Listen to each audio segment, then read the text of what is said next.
يوسفنا waxa uu ku jawaabay waxay noqon kartaa ama dad dhexdhexaad oo la isla qiro amba ciidamada Carabta iyo Afrikaanka oo lagu heshiiyey wadanka inay yimaadaan ciidamada arrintooda xagee maraysaa ciidamada arrinteeda wax maraysa waanu codsanayna ciidamada Afrika iyo Carabta waa ka codsanay labaduba way naga aqbaleen oo way ogolaadeen waxaana runtii feeska koowaad kulley anigu soo tigidayay ay arrintu joogtay in ciidamada Uganda iyo ciidamada Suudaan ay soo hormari doonaan ay imaan doonaan meelaha dawladda degaysana inay la degayaan wixii kale oo ciidan oo ama Carbeed ama Afrikaan ka daba imaan karaan waa ka daba imaanayaan hadday arrintu sii balaarato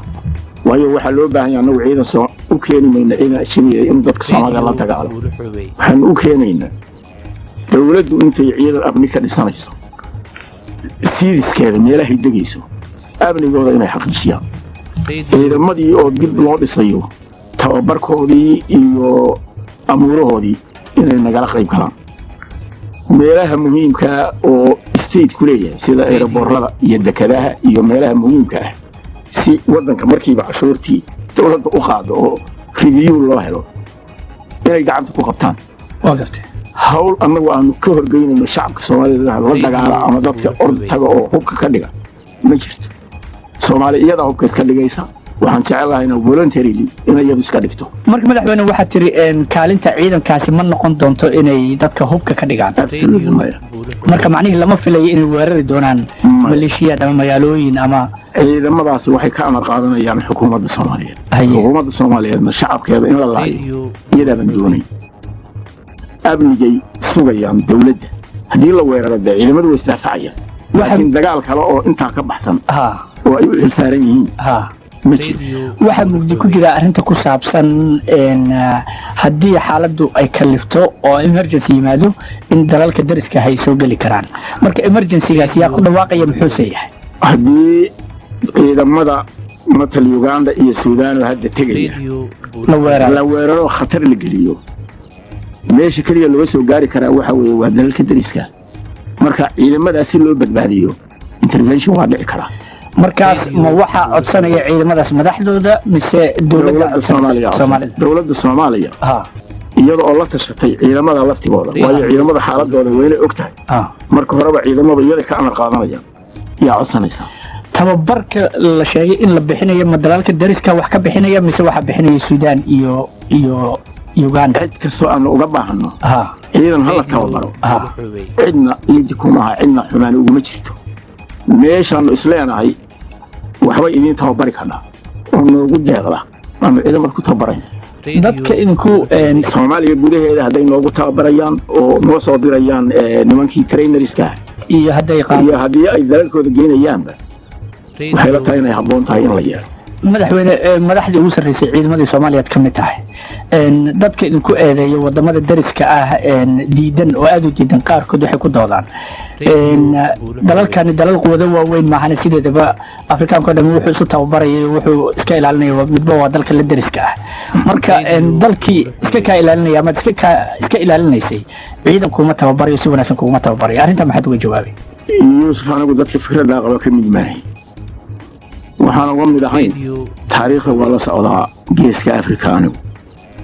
waa ay sidaa ahayd ay dadku sheegayaan waa jirtay laakiin waagaasi waa horay ahayd xaaladii waagaa jirtay iyo tan maanta jirta iyo dawladihii waagaa jiray iyo kuwa hadda jooga waxaan qabaa farq weyn inuu ku jira wadab laakiin Ethiopia Eritrea anagu dalalka dariskaana waa joogi dagaal kasta Soomaaliya gashana ragii galay baan ku jiray oo furunta ka dagaalamay dal aan la dagaalami jiray oo aan kadib u baahday oo aan joogay waa jira hadeerna wax cadaawadana uma hayo iyana waxaan ogahay in Soomaaliya wax cadaawada u ahayn waayo xaaladii wadamada way isbedeshay dadkii waaga dagaalamayay waxay aaminsanaayeen wax ka duwan baan hadda meeshayaan adduunka oo dhan baa wuxuu u socdaa iskaashi iyo midnimo iyo in wax wada qabsado marka dalkaas hadda dariska iyagii ma rabnee dad naga fog baanu doonaynaa anigu ma qabo arrin gadmaysa inay tahay dalkaas tilmaanta waa Ethiopia saan malaynayo aad joogtay ama la dagaalamay Kenyaan joogay labadaba waa joogay hadda marka waad ku kalsoon tahay Ethiopia in ciidamadeedu ay hadday tababarayaan ciidamada Soomaaliya ay si daacada iyo si wanaagsan u tababari doonaan Ethiopia iyo Kenya iyo Uganda iyo Suudaan iyo Eritrea iyo Carab iyo Afrikaan kale anay ma kala duwan way soo keenay marka lillahi kula hadlay waxaan aaminsanahay haddaan qariyo ee munaafiq baan noqonay wajiga labaad iyagu dalalka dariska ah ma ku jiraan mise waa haddii loo baahdo waa soo gali karaa sidii emergency loo baahdo waa soo gali karaa xaaladda degdega markay dhacdo xataa xaalad degdeg ah haddayna dhicin oo loo baahdo waayo Soomaaliya waa ballaaranta Uganda iyo Suudaan oo naga fog kaligood ma kabar garan karaan waa dhici karnaa ciidan carbeedna waa la keenayaa carabina darisna lama aha badaan noo dhexeeya carab waa gartay waana la keenayaa hadaalay Suudaan waftigeedu Arab League ku jirta Soomaaliya Arab League bay ku jirta waa sax Djibouti Arab League bay ku jirta dood bari hore jirto mawduucan ku saabsan haddaan kugu celiyo oo ku saabsan dawladdii aad ka warqabtay lagu soo dhisay Djibouti wixii ama ay u burburtay ama inta badan lagu dhaliilay waxa kamid ahaa dadka hubaysnaa in aan laga talagelin ama laga qayb galin midana inta hubaysnayd iyo in kala badan baa la isugu keenay su'aasha ah dadka hubaysnaa hadii meesha ku wada jiraan oo daacadna ka yihiin dawladdii maxaa loo waayay dariiq ay si hubka isaga dhigaan ama isugu aaminaan ama dawlad gacanteeda ugu wareejiyaan oo loogu baahday cid kale oo ajnabi ah maxaad wajaabay hadda soo qaaday wasiirada Muqdisho hadda jooga ama Baydhabo jooga waa tahay ee hubaysan maxaa looga laayahay in dawladdii ay hubkooda ku wareejiyo Yuusuf daacadnimaanu hadallo waxaan ka hadalnaa dan Soomaaliyeed ha noqdeen cidna yeynaan xumayn cidna yeynaan wax ka sheegin cidna yeynaan u eexan laakiin dan Soomaaliyeed ka hadal Djibouti shirkeedii iyadoo aan la qaban baan ka talin أنا مدحوينها جيبوتي بان قلت كودي شنوري لبديكم بالله فريستيانو markii uu dhow jeer idaacadaha ka sheegay civil society baan rabaa anigu warlords ma rabo maamulada ee dhisan oo dowlad goboleedyada ma aqoonsanin anigu Djibouti baan ugu tagay waxaan ku iri madaxweynuhu anigu wararka aad idaacadaha ka sii deynaysid inama qumano waxay ila tahay wax la dhiso waxa ugu wanaagsan wixii loo dhan yahay dowlad goboleedyada dhisanna aqoonsigooda iyo nool aqoonsigooda iska daayo waa inay ka qayb galaan shirka dadka hubaysan oo faction leaderska ahna waa inay ka qayb galaan shacabkuna waa inuu ka qayb galaa society oo dhan waa inuu ka qayb galaa sidii hadda Nairobi ka dhacday sidaa haddii la yeelo aniga waxay ila tahay oo niyasami lala yimaado oo dadka meesha isugu yimid dad daacada noqdaan waxay ila tahay inay dawladda la dhisaa hirgeli kartaan ku yiraahdo waxay soo baxday inaan gar lahaa oo wixii waa socon waaye iminka tii oo dhammaa oo weliba 2 sannadood shirku socday oo wax walba lagu heshiiyey dastuurkii waa lagu heshiiyey power sharingkii waa lagu heshiiyey xabad joojintii waa lagu heshiiyey nidaamka shirka waa lagu heshiiyey wax kasta waa lagu inteero jeer baan la dhaaray wax alla wixii hubaysnaa dadkii hubaysnaa kulligood baarlamaankana xubnay ka yihiin qaarna waa wasiir xukuumadana maya waa ku wada jiraan wax yar maahay inta badnaa waa ku wada jiraan hadda waxaa muuqata intii hubaysnayd qaar baa daacad ka ah heshiiskii la galay iyo dawladda la dhisay qaar ka caga taalaynayo si kale wax ula muuqdaan oo aad moodo in jabhadnimadii weli jiidanayso oo isbaarooyinkii iyo baadii shacabka laga qaadayay iyo dhibaatadii dadka lagu hayay weli ay la macaan tahay inay nagu jiraan baa muuqata marka dee ma badna markii sidii waagii hore loo eego hadda si kale wey hadda Puntland dowlad goboleedahay way ku jirtaa صح Somaliland maamul ahaan ma iman laakiin 45 kursi oo baarlamaanka way ku leedahay xukuumadana waa ku jirtaa dadkii ka yimid baa ku jira faction leaders oo dhan way ku jiraan ninka marka inta baarlamaanka ku jira oo heshiiska inta balaar leh wax ka soo galay oo haddana xukuumadii ku jira marka si kale wax la muuqdaan anigu wuxuu ila muuqdaa nin dana kale inuu yahay dana kalena ma yeelan karee anigu sidaa xaaladda soomaaliya hadda iska tahay maanta ha iska ahaato aniguna sidaa aan shacabka ugu amarku taagleeyo oo aan baad uga qaado oo anigu aan hubaysnaado shacabkuna kaan baadda ka qaadaya hanuq inuu aaminsan yahay bay la tahay aniga madaxweyne adaa mas-uuliyadda qaadaye puntland baan anigu madax ka ahay anigu puntland baan madaxweyne ka ah haye puntland jabhad hubaysan ma laha intaan madaxweyne ka ah baan dhameeyey anigu waxa ciidan rasmiyay leedahay oo biliisa oo ama daraawiish biliisa ama biliisa ciidankiina qaranku diyaar u yahay oo wixii hubu haystay iyo wuxuu qalab haystay wuxuu magaciisii anytime ay dowladdu tiraahna lagu soo wareejiyo waa lagu wareejinaya waxaanu filaynay dadka kaloo dhamma inay sidaa yeelayaan waxaase muuqataa faction leaderskii hore oo magaalada muqdisho meel kale maaha inay ka cagataalaynayaan qaarkood inay daacad ka noqdaan heshiiska ay galeen iyo dowladda la dhisay dowladda ay xubnaha ka yihiin oo wasiirada ka yihiin ma is hor fadhiisateen saama ula hadasho ma isku dayday inaad intaanay muqdisho aadin waa la hadallay wax doontaana kula hadallay iyaga dee wax kala u muuqda ninku markuu waxaad aaminsan tahay wax ka duwan yahay aaminsan yahay dee waxay ila tahay ilaa uu soo oodmo sidiisaa unbuu ku soconaya laakiin waxaan qabaa sidii hadda la yeelay oo wax loo dhisay sidii sax ahayd inay tahay okay haddii marka loo soo noqdo dowladda dhexdeeda oo nimankaas hadda wasiiradii ah dhaliishana aad u jeedinayso ama aad durayso qaabkay u fakereen ama u dhaqmayaan ma waxa hadda siyaasaddu tahay bal in la sugo sidii aad hadaayaba u sheegtay bal hawshan ay wadaan inay ka mira dhaliyaan iyo in kale mise isku day kale iyo tallaabooyin kale ayaa socda anigu waxaan qabaa ilaa inay wax xumaynayaan ay caddaato in la daayo ooyey hadhow bal helin excuse waa nalaga hortegay waxbaan qaban lahayn iyay odhane ha la daayo anigu qoraalladeedu waxaan ku soo saaray 3 bilood oo waqti ay haystaan 3 bilood natiijadoodii baanu ka rabnaa hadday natiijo fiican keenaanna waa u mahad celinaynaa runtii mudnaantay leeyihiinna waa siinayna hadday keeni waayaanna annagu haatan dembi u qabsan maynay waxaan ka codsanayaa inay markaa nala mid noqdaan oo saan u fakarayna u fakaraan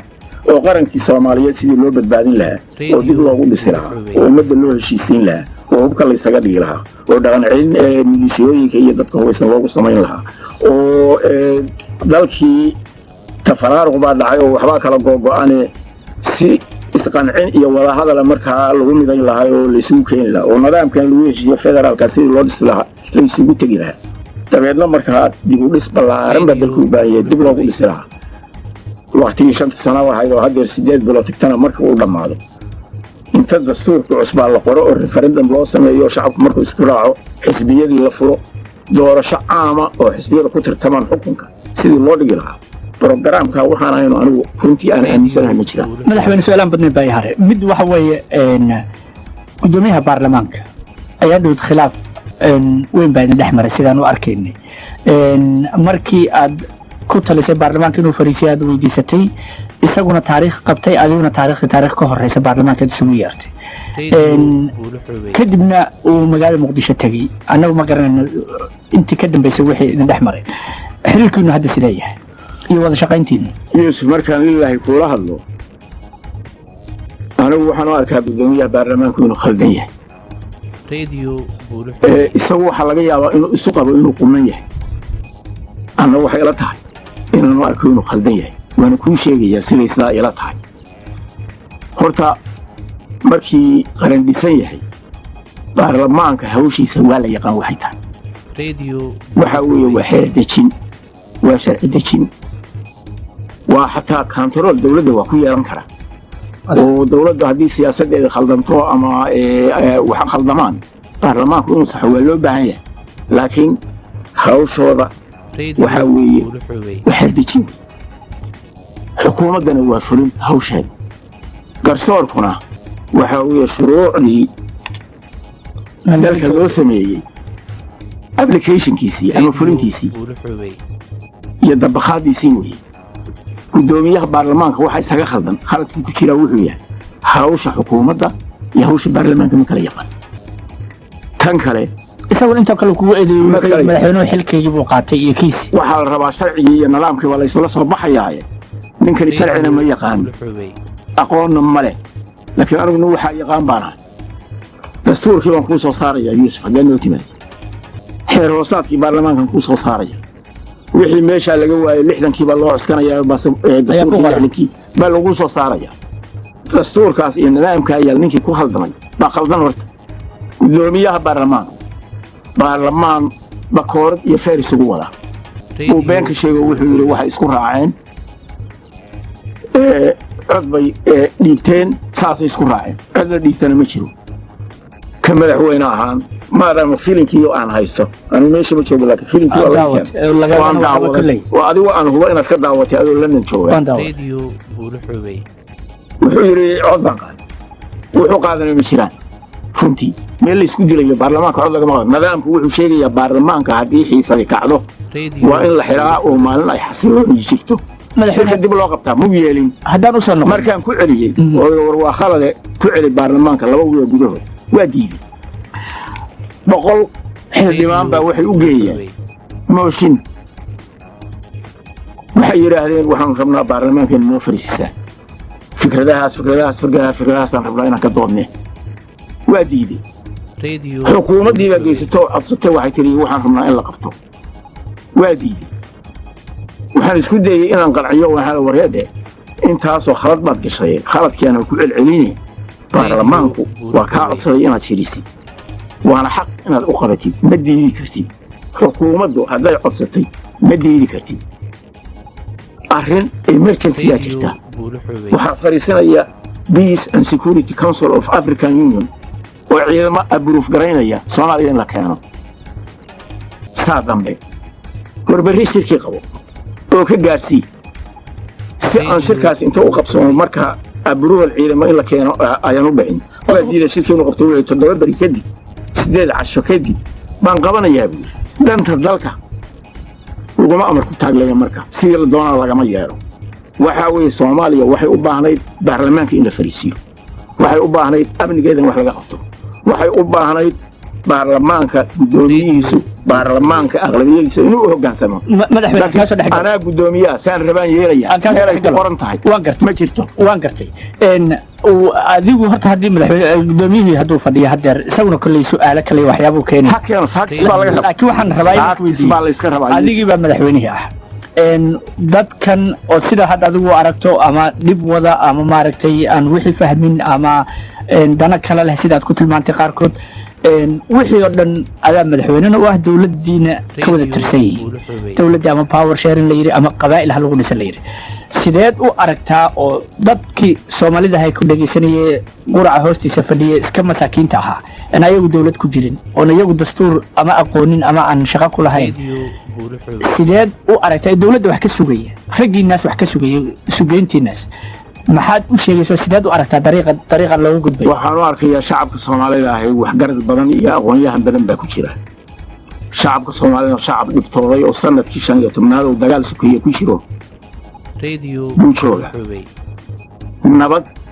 iyo heshiis iyo qarannimadii la soo ambaqaado la soo celiyo iyo waddanka aga dhigta ugu baahan yahay ee shiddo hor leh dalku uma baahna gudoomiye baarlamaan oo hadda baarlamaankii iyada ciidan la ogeyn qaar xadaya oo meesha roo u dirsanaya oo markaa gurayo xadaya sidii tuugeel xadaya uma baahna Soomaaliya waxay u baahan tahay gudoomiye baarlamaan oo baarlamaanka markii loo baahdo inuu fariisinaya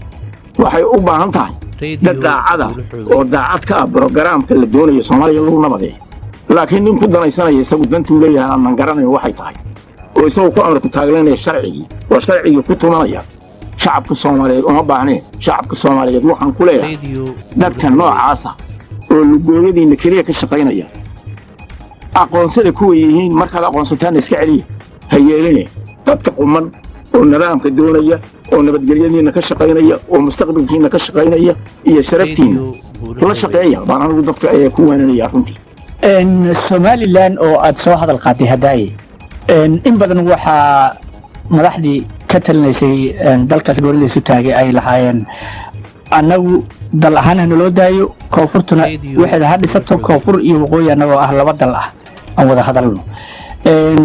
waxayna in badan ku doodayeen cid ay la hadlaan iyo cid mas'uulka ah koonfurta inaysan jirin sida hadda muuqatana ama marka Muqdisho la fiiriyo ama Baydhabo la fiiriyo ama Puntland la fiiriyo adahaatid madaxweynihii Soomaaliya laakiin intaas wax isku xiran oo meel ka wada taliyo mas-uula u hadli kara ma lahan ma kula tahay in la joogo xilligii la dhihi lahaa somaliland meesha ka dhacaysa ka dhacday annagu inteena kale yuusufaan intaasba loo hadli karaayo madaxweynaanu ah imana kala xigaa sharciyan dhegeysa sharciyan iyo xataa aniga damiirkaygu wuxuu ii sheegaya haye intaas inaan mas-uuliyad u wada hayo iyana siman yihiin somaliland maxaad ka yeeli somaliland dad soomaaliya wey jamhuuriyaddii soomaaliya cad ka mida wey iyagu walaalaheen waxay leeyihiin annagu waxaan doonaynaa inaanu go'no oo goonisu sanadooda lasoo dhaafay bay lahayd dhegeysadee nin horta markuu doono wuxuu raba samayn karaa inaguma jiro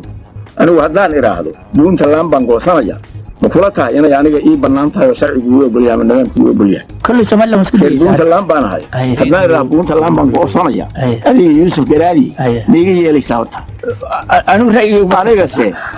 ka wadani ahaan yacni xaq ma u leeyahay inaan goosto degaankii aan ka imid anigu ha ahaatee walaalaha iyo somaliland anigu magacooda somaliland hadday la baxeen puntland bay la baxday kuwa kaloo dowlad goboleedyada kaloo dhalan doona magacyo kale la bixi doona anigu xasaasiyad kama qabo dhibaato kama qabo waxaan qabaa wadahadal iyo isqancis in wax lagu xaliyo dadka aaminsan soomaaliya in la kala gooyo anigu kuma jiro laakiin anigu xoog ula tegi maayo qori caaradii inaan ula tago ka biqi maysid caqli iyo isqancin iyo wanaag iyo walaalnimo inta wax lagu xaliyo anigu waxaan ku talinayaa jamhuuriyadda soomaaliya yaan la kala goyne nidaamka federaalka waxa loo keenay waa in la kala goyn marka dowlad goboleedoodu waa u dhisan tahay waana aqoonsannahay dowladda dhexe waa inay ka mid noqdaan dalka kala go'an maaha madaxweynaha somaliland ama maamulkeeda kale ama toos ama si dadban anigu qof ahaan haddaana been sheegayn maya laakiin haddana inaan haddeer inta degdegno somaliland aan maaragtay waxaan loo baahnayn ka samayno ama iyaga xasiloonadooda waxyeella ama dhibaato u geysan anigu diyaaru maahay ma jecli runtii koonfur hortaan xallin aan heshiisiino hubka ha la iska dhigo dalkii maaragtay ha xasilo iyadoo la xasiloon yahay soo ma ilahayn cidaan la hadalla waa weye dowladda iyaga laftigoodii dad reer somaliland ku jiraan oo markaa rasmi ah oo dalkii xasiloon yahay oo aniga kula hadlaya aan ka mid ahay baa diyaar waa inay la xaajiistaan ha u diyaar garoobeen inta ka horraysana halkoodana ha joogay iyaguna yay is-shidayn dhexdooda ayay qaladaasa ka samayn cid kalena yay shidayn annana shidayn mayno ugu dambayntii xagga noloshaada haddaan usoo laabto waxaad ahayd hogaamiye ama koox ama puntland ama marba meel baad soo martay ragga qaar siyaasadda waad is hayseena colaadaad soo martay haddana madaxweynaha soomaaliya lagu doortay inkastoo weli dalka dibaddiisa xaruntaadu tahay maxaa noloshaada iyo fikirkaaga iska beddelay wax tiro badan weyso anigu markaan faction leader ahaa factionkaas keliya un baan ku koobnaa soomaaliya inteeda kale xilligama saarayn anigu puntland markaan gacanta ku hayana puntland unbaa xiliga saaraaye inta kale si toosa xiligama saarayn laakiin haddeer maadaama aqlabiyad weyn baarlamaankii soomaaliya uu igu doortay hadda waxaan dareemayaa mas-uuliyad ballaaran ummadda soomaaliyeed dhan inuu iga saaran yahay madaxweynahooda inaan ahay in layga rabo wixii nin odaya oo mas-uula laga doonayey in layga doonayo waa ogahay anigu anna inaan u qalmaan jecla anigu taan dareemaya waxaa weeye anigu heer nationalan jooga awalna heer hoosaan jooga oo ama heer gobola ama xataa heer fakshin ah oo koox ah haatanna heer qalan baan joogaayo alxamdulilaahi anigu soomaaliya oo dhan oo ballaaran oo intaa ballaara leeg baa ii dhexaysa oo aan u dhexeeya oo aan madaxweyne u hay oo mas-uuliyad u haya oo wanaagoodan jeclaa inaan ka shaqeeyo wax iska kii bedelay marka waxaa weeye dareen nationaala oo guud baan hadda ku shaqaynaya laakiin awal mid gaara ayaad ku shaqaynaysaa waan arkay nairobi waxaa dad siyaasiyiin iyo kaaba qabiilo iyo soomaali kale isdaba socda oo intaa madaxda la kulmaya waktigaaga markaad fiirisa maalintii wakti aad firaaqa tahay ma jiraa badanaaba maya haddaanan been kuu sheegayn waayo ama hawshii aniga layga rabay baan haya ama wax sii xumaanaya markaan arko iyada laftigeeda inaan wax ka qabtaan jeclahay oo aan ku mashquulaha marka aad waqti yaroo nasiinaha hesha maxaad samaysaa markaan waqti yaroo nasiinaha gurigayaan iska joogaa kutub baan akhristaa qur-aan buugaagtan kaloo bani aadanku qoro oo nooc walba leh nidaamka dowladda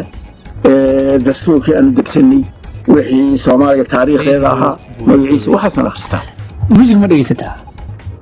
muusig waagay soomaaliya xasishaan dhegaysan doonaa awal ma dhegaysan waayo waabaa jirtay haye muusigaan xasaasiyad ka qabay haye maxaa dhacay waan kacandiidaha oo xabsi fadhiyey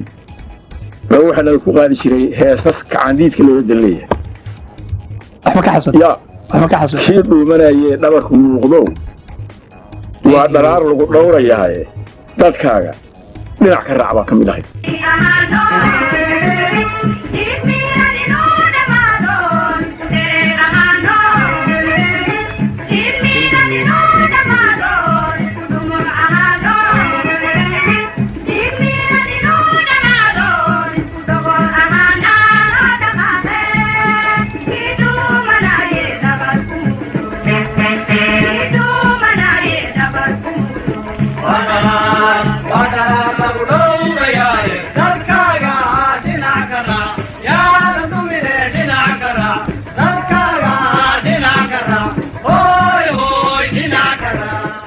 waa gartay xabsi baan fadhidaa waxa ugu xidhan waa siyaasad heese kaloo dabacsan iyo ma dhegaysan waagaasaan isaga daayey uma bedna anigu music runtii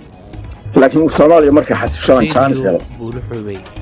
wax kasta waa la bartaa inaan markaa musiga dhegaysto inaan relax helo inaan nasto inaan magaciisa fanaan aad codkiisa jeceshahay iyo soomaaliya ajnabi midna fanaaniinta oo dhanna waa jeclaha حتى ورياش تسيب مدحوينه وانا هذيك لفتي مدح مركو جيبيو هي هذيك لفتي حتى صاحب كلاه يدهان ادي ادبت ما صدق هذا امر